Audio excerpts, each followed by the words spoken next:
मंडळी, जगभरात एप्स्टीन फाईल्सची चर्चा होत असताना आपल्या देशात मात्र सध्या नाशिकची कॅप्टन फाईल्सने चांगलाच धुमाकूळ घातलाय. विशेषतः महाराष्ट्रातील जनता अक्षरशः हादरून गेली आहे. भोंदू बाबा अशोक खरात बद्दलचे रोज नवनवीन आणि धक्कादायक खुलासे समोर येत आहे. राज्य मंत्रिमंडळातील 9 मंत्री त्यांचे भक्त असल्याचं बोललं जात आहे. याशिवाय केंद्रीय गृहमंत्री अमित शहा, राज्याचे उपमुख्यमंत्री एकनाथ शिंदे, मंत्री राधाकृष्ण विखे पाटील, माजी मंत्री दीपक केसरकर, शरद पवार गटाचे नेते जयंत पाटील, खासदार निलेश लंके, ठाकरे गटाचे मिलिंद नार्वेकर या नेत्यांचा कॅप्टन खरात सोबतचे फोटो सोशल मीडियावर व्हायरल होत आहेत. पण यात सर्वाधिक चर्चा रंगलीये ती राज्य महिला आयोगाच्या अध्यक्षा रुपाली चाकणकर यांच्या कनेक्शनची. बलात्कारी कॅप्टन खरातला त्या गुरुमाऊली मानायच्या. चाकणकर आणि खरात यांचे फोटो आणि व्हिडिओ पाहताच त्यांचे संबंध किती घनिष्ठ होते यावरून आता खळबळजनक आरोप केले जात आहेत. या संदर्भात सुषमा अंधारे, अंजली दमानिया, रुपाली पाटील ठोंबरे, तृप्ती देसाई यांच्या पत्रकार परिषदा पाहून महाराष्ट्रातील जनतेचं डोकं अगदी सुन्न झालंय. रुपाली चाकणकर यांना तात्काळ अटक करून त्यांना सहआरोपी करण्याची मागणी केली जाते. या सगळ्या पार्श्वभूमीवर करुणा मुंडे यांनी देखील आरोपांची राळ उठवली आहे. धनंजय मुंडे आणि अशोक खरात एकाच वृत्तीचे असून कॅप्टन खरात आणि लोकप्रतिनिधींचे संबंध तपासा.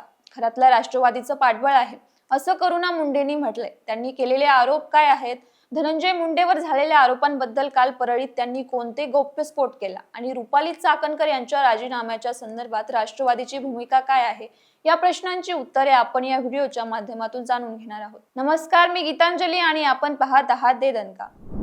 मंडळी, सगळ्यात आधी करुणा मुंडे काय म्हणाल्या ते पाहूया. त्यांनी सांगितलं की धनंजय मुंडे आणि अशोक खरात यांची वृत्ती एकसारखीच आहे. तपास केल्यास त्यांचेही एकमेकांशी असलेला संबंध उघड होऊ शकतो. धनंजय मुंडे अनेकदा नाशिकला जात आहे असं सांगत असता, परंतु ते नेमके कुठे आणि कुणाला भेटायला जात आहेत ते माहिती नसायचं. त्यामुळे ते नेमके तिथे जात होते का हे तपासलं पाहिजे. त्यासाठी त्यांच्या फोन रेकॉर्डिंग्सची म्हणजे CDR काढून त्यांची चौकशी करायला हवी. करुणा मुंडे असंही म्हणाल्या की माझा नवरा सुद्धा अशा साधू संत संन्यासी लोकांमध्ये असतो. धनंजय मुंडेंनी माझ्यासह मुलांवर काळी जादू केली होती असा दावा त्यांनी केलाय. पुढे करुणा मुंडेंनी रुपाली चाकणकर यांच्याबद्दल बोलताना म्हटलंय की चाकणकर आणि अशोक खरात यांचे इतके फोटो व्हायरल होत आहे की ते एकमेकांना खाऊ घालताना दिसताय, पाय धुताना लोटांगण घालताना दिसून येत आहे. चाकणकरांनी जर त्यांच्या पदासाठी एवढी निष्ठा दाखवली असती तर राज्यातील महिलांची ती बिकट परिस्थिती झाली आहे ती सुधारली असती. आता या प्रकरणात रुपाली चाकणकर यांना पाठीशी घालण्याचा खूप लोक प्रयत्न करत आहेत. यापूर्वी सुद्धा असंच दिसून आलं होतं की लोकप्रतिनिधीवर आरोप झाले की त्यांना पाठीशी घातलं जातं. पण खरं तर त्यामुळेच राज्याची ही अवस्था झाल्याचं करुणा मुंडे म्हणाल्या. भोंदू खरातकडे 200 ते 300 कोटींची नाही तर 2 ते 3 हजार कोटी रुपयांची संपत्ती असेल. आमदार आणि मंत्र्यांचे त्यांच्यासोबत फोटो आहे. त्यामुळे धनंजय मुंडे यांचा देखील त्यांच्याशी संबंध असू शकतो. या प्रकरणी CDR काढून सखोल चौकशी झाली पाहिजे अशी मागणी करुणा मुंडेंनी केली. तर धनंजय मुंडेंवर हे आरोप व्हायच्या एक दिवस आधी त्यांनी परळीत काही गौप्यस्फोट केले.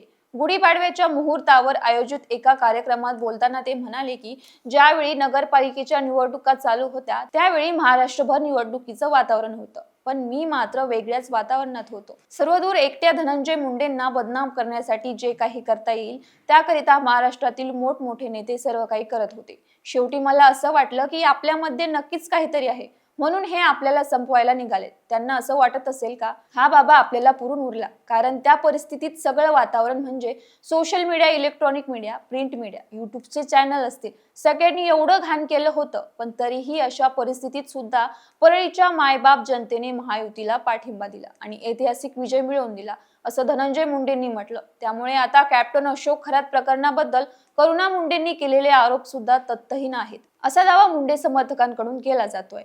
बाकी भोंदू बाबा खरात आणि रुपाली चाकणकर यांच्या संबंधावरून राज्यभरात संतापाची लाट उसळलेली असताना चाकणकर यांना नक्की कुणाचं अभय मिळालंय असा सवाल विचारला जातोय.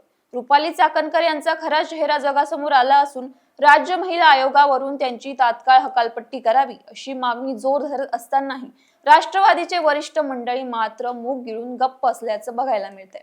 दरम्यान महाडमधील एका कार्यक्रमात राष्ट्रवादीचे प्रदेशाध्यक्ष सुनील तटकरे यांनी उपस्थिती लावली होती. या कार्यक्रमानंतर माध्यमांनी त्यांना अशोक खरात प्रकरणाबद्दल चाकणकरांबाबत प्रश्न विचारला. त्यावर सुनील तटकरे चांगलेच चिडले आणि त्या ठिकाणावरून पळ काढला. त्यांनी फक्त एवढंच सांगितलं की ही जागा बोलायची नाही, मी योग्य वेळी बोलेन, मला घटनेने अधिकार दिलाय, मला ज्यावेळी बोलायचं त्यावेळी बोलेल, आणि जेवढं बोलायचं तेवढंच बोलेल. आता रुपाली चाकणकर यांचं काय करायचं, त्यांचा राजीनामा द्यायचा की नाही, या संदर्भात राष्ट्रवादीतील सगळ्यात वरिष्ठ मंडळीकडून येत्या 2 दिवसात बैठक घेतली जाणार असल्याचं कळतंय. त्यात रुपाली चाकणकर यांची देखील बाजू ऐकून घेतली जाणार आहे. या संपूर्ण प्रकरणात रुपाली चाकणकर यांचा नेमका किती आणि कसा सहभाग आहे याची शहानिशा पक्ष पातळीवर केली जाईल. केवळ आरोपांच्या आधारे कारवाई करण्याऐवजी स्वतः रुपाली चाकणकर यांच्या या प्रकरणावर काय म्हणणं आहे हे वरिष्ठ नेते जाणून घेतील. सोशल मीडियावर व्हायरल होणारे फोटो आणि व्हिडिओ हे केवळ राजकीय हेतूने प्रेरित आहे, ही त्यात तथ्य आहे, याचीही पडताळणी केली जाणार असल्याचं कळतंय. पक्षातील एकाच वरिष्ठ नेत्याने या प्रकरणावर आपली प्रतिक्रिया देताना विरोधकांच्या राजीनाम्याच्या मागणीवर प्रश्नचिन्ह उपस्थित केले. ते म्हणाले की राजकारणात प्रत्येक वेळी आरोप होत राहतील आणि जुने नवे फोटो समोर येत राहतील, पण केवळ फोटो आले किंवा कोणी आरोप केले म्हणून तातडीने राजीनामा द्यायचा का? आरोपांची सत्यता आणि कायद्याच्या चौकटीत झालेली चौकशी यानंतरच योग्य तो निर्णय घेतला जाईल. थोडक्यात या 2 दिवसांतील बैठकीनंतर रुपाली चाकणकर यांच्या राजकीय भविष्याबाबत किंवा त्यांच्या पदाबाबत मोठा निर्णय होण्याची शक्यता आता व्यक्त केली जाते. बाकी या व्हिडिओवरच्या तुमच्या प्रतिक्रिया आम्हाला कमेंटमध्ये कळवा आणि दे दणकाला सबस्क्राईब करायला विसरू नका.